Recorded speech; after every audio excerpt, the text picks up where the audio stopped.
சக்தி திருவள்ளுவர் மாவட்டம் மாதாவரம் பால்பண்ணியைச் சார்ந்த பாலாஜி ஷர்மிளா தம்பதிகள் திருமணமாகி 8 ஆண்டுகள் குழந்தை பேர் இல்லாம நம்ம சேலத்து மகமாயை தேடி வந்து 3 அமாவாசை கும்பப்படையில் பிரசாதம் வாங்கி சாப்பிட்டிருக்காங்க. அதுல இருந்து ஓராண்டு காலம் அந்த ஆடி மாசம்தான் 3வது அமாவாசை சாப்பிட்டிருக்காங்க. அடுத்த ஆடி அந்த ஓராண்டு காலம் கெடு முடியறதுக்குள்ள அம்மா கருவை தக்க வச்சு அழகான பெண் குழந்தை ஈண்டெடுத்து அம்மனுக்கு தேங்காய் பழம் பூமாலை பட்டு வஸ்திரம் வேண்டுதல் கடனாக செலுத்திட்டு உங்க முன்னாடி சாட்சியா நின்னுட்டு இருக்காங்க. 8 ஆண்டு காலம் இவங்க இருந்த கடும் தவ வாழ்க்கைக்கு அம்மா மனமிறங்கி மழலை செல்வத்தை கொடுத்திருக்காங்க. இந்த குழந்தை அங்கத்துல கழுபிணி இல்லாம உடல் ஆரோக்கியத்தோட வளர்ந்து கல்வியில சிறந்து விளங்கி அவங்க குடும்பத்தை கட்டி காத்து கரை சேர்த்து நான் வேண்டிக்கிறேன்.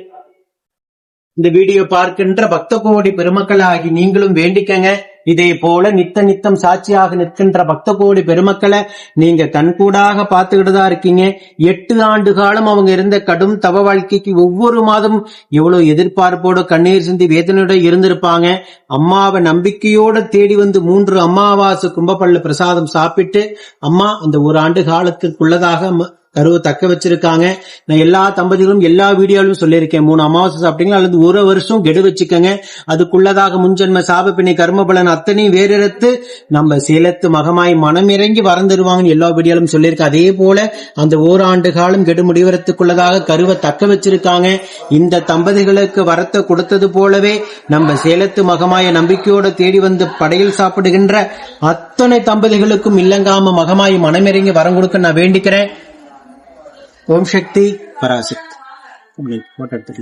அன்னதானத்திற்கு 2 சிப்பம் அரிசி காணிக்கையாக வழங்கியிருக்காங்க அமாவாசை பூஜைக்காக.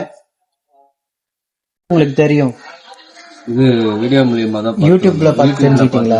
சரி, இப்ப 8 வருஷம் நீங்க இருந்த கடும் தவ வாழ்க்கைக்கு அம்மாவை தேடி நம்பிக்கையோட 3 மாசம் வந்தீங்க. இப்ப அம்மாவை வந்து மகளாக பிறந்திருக்காங்க. அம்மாவை பத்தி என்ன சொல்ல விரும்புறீங்க? இப்ப லட்சக்கணக்கான பக்தர்கள் இந்த வீடியோ மூலியமா உங்களை பாத்துட்டு இருப்பாங்க. அவங்களுக்கு என்ன சொல்ல விரும்புறீங்க? இந்த மாதிரி நிறைய பேரு வரணும் நம்பிக்கையோட. நீங்க நம்பிக்கையோட வந்துட்டு இருக்கீங்க, வந்தீங்க, அம்மா உங்களுக்கு வரம் கொடுத்துட்டாங்க. அதே போல வரவங்களுக்கும் வரம் கொடுக்கும் நீங்க வேண்டிக்கங்க. சரிங்களா? வேண்டிக்கங்க. அடுத்து ஆண் வாரிசாக உங்க குடும்பத்துக்கு அம்மா வரம் கொடுப்பாங்க. நம்ம வீடியோ பாக்குற பக்த கோடி பெருமக்கள் அத்தனை பேர் உங்களுக்காக வேண்டிக்குவாங்க. அடுத்த கருவியும் உடனாகவே தக்க வச்சு அடுத்து உங்க குடும்பத்துக்கு ஒரு ஆண் வாரிசும் அந்த குழந்தைக்கு ஒரு துணையாக ஒரு ஆண் வாரிசும் அம்மா மகமாயி மன இறங்கி கொடுக்கணும். ஓம் சக்தி பராசக்தி.